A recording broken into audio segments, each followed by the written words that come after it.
लेकिन इसके बीच बड़ी बात यह कि जो आंकड़ा क्या कह रहा है, आंकड़ा कह रहा है 7 सीटों पर भाजपा आगे, सीसामऊ में एसपी प्रत्याशी आगे, करहल में एसपी प्रत्याशी आगे, बाकी की 7 सीटों पर बीजेपी प्रत्याशी आगे चल रहे हैं।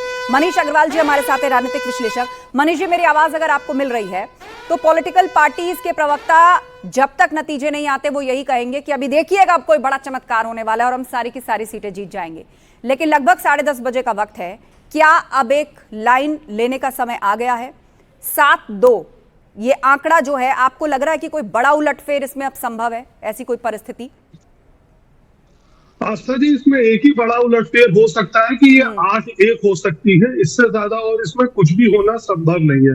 लेकिन इस चुनाव में जैसे अभी आपके संवाददाता बता रहे थे, देखने वाली चीज क्या है, कुदर की सीट की जो एनालिसिस है वो देखने वाली चीज है। जैसे वो एनालिसिस कर रहे थे कि 58% वोट पड़ा है, 64% मुस्लिम मतदाता है, तो ये कैसे मान लिया जाए कि मुस्लिम मतदाता भाजपा के साथ नहीं है।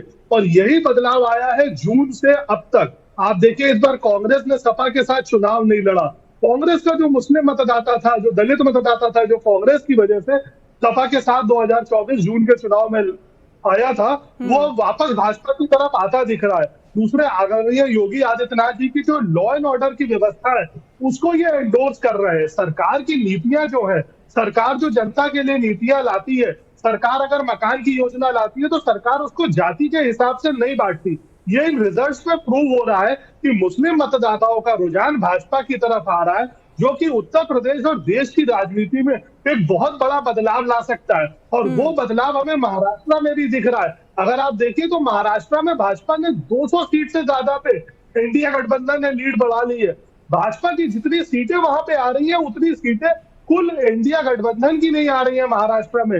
यूपी में सपा जो 4 सीटें अपनी जीती थी, वो फिगर भी सुबह से अभी तक नहीं ला पाई है कि 5-4 का फिगर चल रहा हो। तो ये जो सामाजिक बदलाव आ रहा है, दलित वोटर, पिछड़ा वोटर वापस भाजपा की तरफ आ रहा है, क्योंकि वो ये समझ गया है कि इंडिया गठबंधन ने जो लोकसभा चुनाव में वादे करे थे वो सिर्फ देश की राजनीति के लिए थे, उनकी डिलीवरी हो पाना बड़ा मुश्किल है।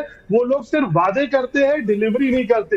लेकिन आदरणीय योगी आदित्यनाथ जी, चाहे वो कटोगे और बटोगे का बयान होगा, विपक्ष उसे किसी भी तरीके से इंटरप्रेट करे, लेकिन भाजपा की जो कोशिश थी कि समाज जुड़ेगा, और इतने बड़े बयान के बाद अगर मुस्लिम मतदाता दिल खोल के भाजपा के लिए वोट कर रहा है तो इससे बड़ा ये बहुत बड़ी बात आप कह रहे हैं मनीष जी, आप बहुत बड़ी बात कह रहे हैं। और महाराष्ट्र का फिलहाल जो पूरा इस वक्त हम ग्राफिक्स के माध्यम से दिखा रहे हैं, किस तरह वहां पर एक बड़ी बढ़त एनडीए ने बना ली है। 166 सीटों पर वो आगे चल रही है और इंडिया ब्लॉक 87 सीटों पर बढ़त बनाए हुए है, और अन्य यानी अदर्स 11 सीटों पर वो तमाम कैंडिडेट्स अपनी बढ़त बनाए हुए हैं।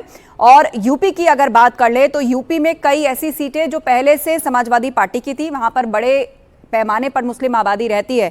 धर्मेंद्र यादव जी, अब कुंदरकी का ही उदाहरण मनीष जी दे रहे थे, तो क्या ये माना जाए कि जिस सीट पर 50% से ज्यादा वोटिंग हुई, जिस सीट पर 64% मुस्लिम आबादी रहती है, वहां से भाजपा का प्रत्याशी आगे है, तो क्या ये माना जाए कि मुस्लिम, पिछड़ा, दलित, जिन्हें आप एक करने की बात कर रहे थे, वो वापस बीजेपी की तरफ चला गया? बात आप जानती होंगी, ये क्या आंकड़े बता रहे हैं कि 64% इस कैटेगरी के लोग रहते हैं और उसमें जो वोट डाला तो उसको वोट मिल गया। अरे भाई, अगर मान लीजिए किसी विधानसभा में ओबीसी के वोटर मान लीजिए 60% हैं और बाकी दूसरे परसेंट है, अब उनके वोट ही ना डालें, 60% का पोलिंग 20% हो जाए, तो वो 20% की पोलिंग को कह दें कि हमें 10% वोट मिल गया, इसका मतलब हमें 60 की जगह 30% वोट मिल गया। तो ये गलत इंटरप्रिटेशन है भारतीय जनता पार्टी का। और ये खुद बोल रहे थे कि योगी जी जो नारा दिए थे, इतना बड़ा नारा देने के बाद भी लोग जुड़ रहे हैं, मतलब ये मानते हैं इस बात को कि नारा गलत था। और इससे प्रधानमंत्री जी ने भी अपने आप को अलग किया। उसके बाद योगी आदित्यनाथ जी के जो डिप्टी सीएम है केशव प्रसाद मौर्य ने उस नारे से अपने आप को अलग किया। तो मुझे लगता है कि मनीष जी या भारतीय जनता पार्टी के प्रवक्ता इस बात से हो सकता है पता नहीं कन्विंस है कि नहीं है कि योगी जी के साथ है कि मोदी जी के साथ है, बताना पड़ेगा इनको देश को।